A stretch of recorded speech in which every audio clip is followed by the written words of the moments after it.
To ಮನಿ ಊಟ cooking channel. ಇವತ್ತು ನಾವು ಪಾಲಕ್ ಬಳಸಿ ಪಾಲಕ್ ಮಶ್ರೂಮ್ ಗ್ರೇವಿ ಮಾಡೋದು ಹೇಗೆ ಎಂದು ನೋಡೋಣ ಬನ್ನಿ. ಇದು ತುಂಬಾ ಸುಲಭ ಮಾಡೋದಕ್ಕೆ. ಮೊದಲು ಒಂದು ಪ್ಯಾನಿಗೆ ನಾವು ಒಂದು ಅರ್ಧ ಕಟ್ ಪಾಲಕನ ಬಿಡಿಸಿ ವಾಶ್ ಮಾಡಿ ಬೇಯಿಸ್ಕೋಬೇಕು. ಚೆನ್ನಾಗಿ ಬೇಯಬೇಕಿದು. ಅದು ಬೇಯುವ ಅಷ್ಟರಲ್ಲಿ ಒಂದು ಸಿಂಪಲ್ ಮಸಾಲೆ ರುಬ್ಕೊಂಡ್ಬಿಡೋಣ. ಮೊದಲು ಒಂದು ಮಿಕ್ಸಿ ಜಾರ್ಗೆ ಒಂದೇ ಒಂದು ಟೊಮೆಟೊನ ಹಾಕ್ಬಿಟ್ಟು ಒಂದು ಸ್ವಲ್ಪ ಒಂದು ಚಿಕ್ಕ ಕೈ ಹಿಡಿ ಆಗುವಷ್ಟು ಈರುಳ್ಳಿಯನ್ನು ಹಾಕ್ಬಿಟ್ಟು ನುಣ್ಣಗೆ ರುಬ್ಬಿ ಸೈಡ್ಗೆ ಎತ್ತಿಟ್ಕೊಳ್ಳಿ. ಸ್ವಲ್ಪ ಈರುಳ್ಳಿ ಹಾಕೊಬೇಕು, ಜಾಸ್ತಿ ಹಾಕ್ಕೊಳ್ಬಾರ್ದು. ಬರೀ ಟೊಮೆಟೊ ಪ್ಯೂರಿ ಬದಲು ನಾವು ಈ ಥರ ಟೊಮೆಟೊ ಮತ್ತು ಈರುಳ್ಳಿ ಪ್ಯೂರಿ ಮಾಡ್ಕೊಂಡು ಇಟ್ಕೊಳ್ಳೋದು. ಇದು ಪಾಲಕ್ಕೆಲ್ಲನೂ ಚೆನ್ನಾಗಿ ಬೇಯಬೇಕು. ನೋಡಿ, ಈ ಥರ ಸ್ವಲ್ಪ ಬೆಂತು ಅಂದರೆ ಇದನ್ನು ಸೈಡ್ಗೆ ಎತ್ತಿಟ್ಬಿಟ್ಟು ಹಾರಿದ ನಂತರ ನಾವು ಮಿಕ್ಸಿ ಜಾರಿಗೆ ಹಾಕಿ ರುಬ್ಬಿ ಸೈಡ್ಗೆ ಎತ್ತಿಟ್ಕೊಂಡ್ಬಿಡೋಣ. ಇದು ಆರೋ ಅಷ್ಟರಲ್ಲಿ ನಾವು ಈ ಕರಿಗೆ ಏನೇನು ಬೇಕೋ ಅದೆಲ್ಲ ಮಾಡ್ಕೊಂಬಿಡೋಣ. ಅದೇ ಪ್ಯಾನ್ಗೆ ನಾವು ಮಶ್ರೂಮ್ನ ಕಟ್ ಮಾಡಿ ಅರ್ಧ ಪೀಸ್ನ ಕಟ್ ಮಾಡಿಲ್ಲ 4 ಭಾಗ ಮಾಡಿಬಿಟ್ಟು ಚೆನ್ನಾಗಿ ಫ್ರೈ ಮಾಡ್ಕೊಬೇಕು. ಇದಕ್ಕೆ ಒಂದು ಚೂರು ನೀರು ಬಳಸ್ದೇನೆ ಹಂಗೆ ನೀರೆಲ್ಲ ಬಿಡ್ಕೊಳ್ಳುತ್ತಲ್ವ ಮಶ್ರೂಮು, ಚೆನ್ನಾಗಿ ಫ್ರೈ ಮಾಡ್ಕೊಬೇಕು. ಇದೆಲ್ಲ ಚೆನ್ನಾಗಿ ಫ್ರೈ ಮಾಡ್ಕೊಬೇಕು, ನೀರು ಹಾಕದೇನೆ ಫ್ರೈ ಮಾಡಬೇಕು. ಅದನ್ನು ಫ್ರೈ ಮಾಡ್ಕೊಂಡು ಸೈಡ್ಗೆ ಎತ್ತಿಟ್ಕೊಳ್ಳಿ. ನಂತರ ಅದೇ ಇನ್ನೊಂದು ಪ್ಯಾನಿಗೆ 1-2 ಸ್ಪೂನ್ ಎಣ್ಣೆಯನ್ನು ಹಾಕ್ಕೊಂಡಿದ್ದೀವಿ. ಎಣ್ಣೆ ಕಾದ ನಂತರ ಒಂದು ಟೀ ಸ್ಪೂನ್ ಆಗುವಷ್ಟು ಜೀರಿಗೆಯನ್ನು ಸಹ ಹಾಕ್ಕೊಂಡಿದ್ದೀವಿ. ಜೀರಿಗೆ ಎಲ್ಲ ಚೆನ್ನಾಗಿ ಫ್ರೈ ಆದ ನಂತರ ಸಣ್ಣ ಕೆಚ್ಚಿರುವ ಈರುಳ್ಳಿ ಹಾಕ್ಕೊಂಡಿದ್ದೀವಿ. ಈರುಳ್ಳಿ ನಿಮ್ಮಿಷ್ಟ, ನಿಮ್ಗೆ ಎಷ್ಟು ಬೇಕೋ ಅಷ್ಟು ಈರುಳ್ಳಿ ಹಾಕೊಬೋದು. ನಾವು ಒಂದು ಈರುಳ್ಳಿಯನ್ನು ಬಳಸ್ಕೊಂಡಿದ್ದೀವಿ, ಸಣ್ಣ ಹೆಚ್ಚಿಬಿಟ್ಟು ಇದಕ್ಕೆ ನಾವು ಒಂದು ಟೀ ಸ್ಪೂನ್ ಆಗುವಷ್ಟು ಶುಂಠಿ ಬೆಳ್ಳುಳ್ಳಿ ಪೇಸ್ಟ್ನ ಹಾಕ್ಕೊಂಡಿದ್ದೀವಿ. ಇದನ್ನು ಚೆನ್ನಾಗಿ ಫ್ರೈ ಆಗಬೇಕು. ಈರುಳ್ಳಿ ಎಲ್ಲ ಲೈಟ್ ಗೋಲ್ಡಿಶ್ ಬ್ರೌನ್ಗೆ ಟರ್ನ್ ಆಗಬೇಕು, ಅಲ್ಲಿವರೆಗೂ ಫ್ರೈ ಮಾಡ್ಕೊಳ್ಳಿ. ಯಾವಾಗಲೂ ಅಷ್ಟೇ ಕರೀಸ್ನೆಲ್ಲ ಫಸ್ಟಿಂದ ಲಾಸ್ಟ್ವರೆಗೂ ಚಿಕ್ಕ ಟಿಪ್ಸ್ ಇದ್ರೂ ಕೇಳಿಸ್ಕೊಳ್ಳಿ. ಇಲ್ಲ ಅಂದರೆ ನೀವು ಸ್ಕಿಪ್ ಮಾಡ್ಕೊಂಡು ವಿಡಿಯೋ ನೋಡ್ದ ಅಂದರೆ ಏನೂ ಅರ್ಥ ಆಗಲ್ಲ. ಈಗ ಶುಂಠಿ ಬೆಳ್ಳುಳ್ಳಿ ಪೇಸ್ಟ್ನ ಹಾಕ್ಕೊಂಡು ಚೆನ್ನಾಗಿ ಫ್ರೈ ಮಾಡ್ಕೊತಾ ಇದ್ದೀವಿ. ಇದು ಚಪಾತಿಗೆ, ರೊಟ್ಟಿಗೆ ತುಂಬಾ ಚೆನ್ನಾಗಿರುತ್ತೆ. ಒಂದ್ಸತಿ ನೀವು ಟ್ರೈ ಮಾಡಿ ನೋಡಿ. ಯಾವ ಮಕ್ಕಳು ನೀವು ಸೊಪ್ಪು ತಿನ್ನಲ್ಲ ಅಂತಾರೋ ಅವರು ಸಹ ಗೊತ್ತೇ ಆಗಲ್ಲ ಇದು ಸೊಪ್ಪಿನಲ್ಲಿ ಮಾಡಿರೋದು ಅಂತ. ಈಗ ಟೊಮೆಟೊ ಮತ್ತು ಈರುಳ್ಳಿ ಹಾಕಿ ಪ್ಯೂರಿ ಮಾಡಿ ಇಟ್ಕೊಂಡಿರ್ತೀವಲ್ವ, ಅದನ್ನು ಹಾಕಿಬಿಟ್ಟು ಚೆನ್ನಾಗಿ ಫ್ರೈ ಮಾಡಬೇಕು. ಎಲ್ಲ ಎಣ್ಣೆ ಬಿಡೋವರೆಗೂ ಫ್ರೈ ಆಗಬೇಕು. ಈಗ ಇದಕ್ಕೆ ಮಸಾಲೆ ಪೌಡರ್ಸ್ ಎಲ್ಲ ಇವಾಗಲೇ ಹಾಕೊಂಡ್ಬಿಡಿ.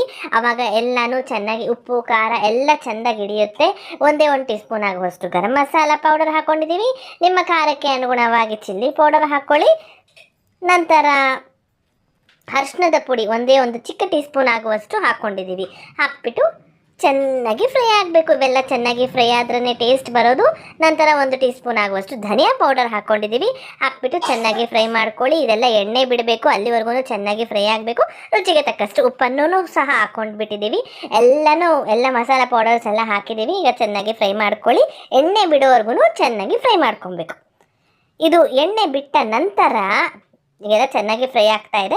ಇವಾಗ ಎಲ್ಲ ಚೆನ್ನಾಗಿ ಎಣ್ಣೆ ಬಿಟ್ಟ ನಂತರ ನಾವು ಪಾಲಕ್ ಸೊಪ್ಪನ್ನ ಪೇಸ್ಟ್ ಮಾಡಿ ಇಟ್ಕೊಂಡಿರ್ತೀವಲ್ವಾ, ಬೇಯಿಸ್ಬಿಟ್ಟು ಪಾಲಕ್ ಸೊಪ್ಪನ್ನ ಅದನ್ನು ಹಾಕ್ಬಿಟ್ಟು ಇವಾಗ ಅದನ್ನು ಹಾಕ್ಕೊತಾ ಇದ್ದೀವಿ. ಅದನ್ನು ಹಾಕಿ ಚೆನ್ನಾಗಿ ಮಿಕ್ಸ್ ಮಾಡಿ ಫ್ರೈ ಮಾಡೋಕ್ಕೆ ಬಿಡ್ತಾ ಇದ್ದೀವಿ. ನಾವು ಹೆಂಗೆ ತೋರಿಸಿದ್ದೀವೋ ವಿಡಿಯೋನಲ್ಲಿ ಸೇಮ್ ಅದೇ ಪ್ರೊಸೀಜರ್ನ ಫಾಲೋ ಮಾಡಿ. ಟೇಸ್ಟ್ ತುಂಬಾ ಚೆನ್ನಾಗಿರುತ್ತೆ. ನಿಮ್ಮ ಮನೇಲಿ ದೊಡ್ಡವರಿಂದ ಮಕ್ಕಳವ್ರಿಗೂ ತುಂಬ ಇಷ್ಟಪಟ್ಟು ತಿಂತಾರೆ. ಇದು ನಾವು ಪಾಲಕ್ ಸೊಪ್ಪಲ್ಲಿ ಮಾಡಿದ್ದೀವಿ ಅಂತ ಯಾರು ಕೂಡ ಗೆಸ್ ಮಾಡೋಕ್ಕೂ ಸಹ ಆಗೋದಿಲ್ಲ. ಒಂದು ಕಡೆ ಮಶ್ರೂಮ್ಸ್ನ ಫ್ರೈ ಮಾಡ್ತಾ ಇದ್ದೀವಿ, ಇನ್ನೊಂದು ಕಡೆ ನಾವು ಗ್ರೇವಿಗೆ ಇದು ಮಾಡ್ಕೊತಾ ಇದ್ದೀವಿ. ನಂತರ ನಿಮ್ಮ ಕನ್ಸಿಸ್ಟೆನ್ಸಿಗೆ ಎಷ್ಟು ಬೇಕೋ ಅಷ್ಟು ನೀರನ್ನ ಇವಾಗಲೇ ಹಾಕ್ಬಿಟ್ಟು ಬೇಯಲು ಬಿಡಿ. ನಿಮ್ಗೆ ಎಷ್ಟು ನೀರು ಬೇಕೋ ಕನ್ಸಿಸ್ಟೆನ್ಸಿಗೆ, ಯಾಕಂದರೆ ಮಶ್ರೂಮ್ಸ್ ಎಲ್ಲ ಫ್ರೈ ಆಗ್ತಾ ಇರುತ್ತಲ್ಲ, ಅದರಲ್ಲಿ ನೀರೆಲ್ಲ ಬಿಟ್ಕೊಂಡು ಚೆನ್ನಾಗಿ ಫ್ರೈ ಆಗೋಗುತ್ತಲ್ವ. ಅದಕ್ಕೆ ನಿಮ್ಗೆ ಎಷ್ಟು ಕನ್ಸಿಸ್ಟೆನ್ಸಿ ಬೇಕೋ ಗೊಜ್ಜು ಕರಿ ಅಷ್ಟು ಕನ್ಸಿಸ್ಟೆನ್ಸಿವರೆಗೂ ನೀವು ನೀರು ಹಾಕ್ಕೊಳ್ಳಿ. ನಂತರ ಇದಕ್ಕೆ ಇನ್ನೊಂದು ಟಿಪ್ ಹೇಳ್ಕೊಡ್ತೀವಿ, ಕೊನೆವರೆಗೂ ನೋಡಿ. ಸ್ವಲ್ಪ ಖಾರ ಕಮ್ಮಿ ಆಯಿತು, ಅದಕ್ಕೋಸ್ಕರ ಸ್ವಲ್ಪ ಚಿಲ್ಲಿ ಪೌಡ್ರ್ ಹಾಕ್ಕೊತಾ ಇದ್ದೀವಿ. ಗರಂ ಮಸಾಲ ಪೌಡ್ರನ್ನು ಸ್ವಲ್ಪ ಕಮ್ಮಿ ಹಾಕ್ಕೊಂಡಿದ್ದೀವಿ, ಅದಕ್ಕೆ ಇನ್ನೊಂದು ಸತಿ ಹಾಕ್ಕೊತಾ ಇದ್ದೀವಿ.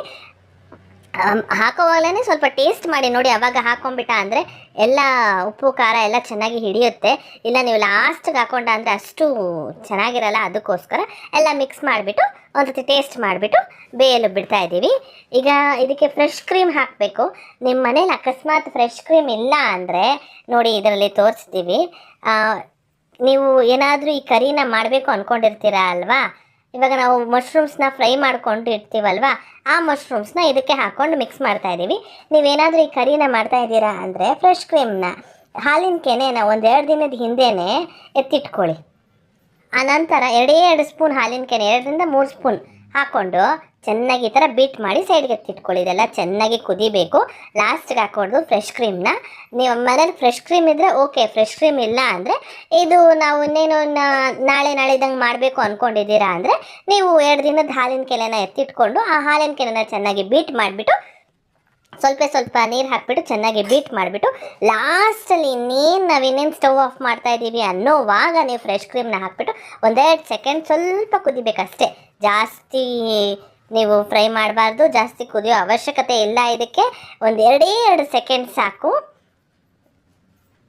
ನಾವು ಇವತ್ತು ಹಾಲಿನ ಕೆನೆನೇ ಬಳಸಿರೋದು, ಫ್ರೆಶ್ ಕ್ರೀಮ್ ಏನು ಬಳಸಲಿಲ್ಲ.